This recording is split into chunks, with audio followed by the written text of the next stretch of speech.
دلوقتي مصطفى فتحي مع حازم مع عمر مع باسم مع عيد بيعملوا مشكله لاي خصم اهو. لو فاقهم بيعملوا مشكله. بصوا هنا ميزه الزمالك بقى اهو. بصوا ميزه ايه الزمالك.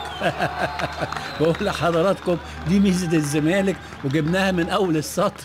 وباسم يحط هدف جميل في الدقيقه 16 وكانه بيقول للرجاء كفايه بقى خلاص احنا هنلعب.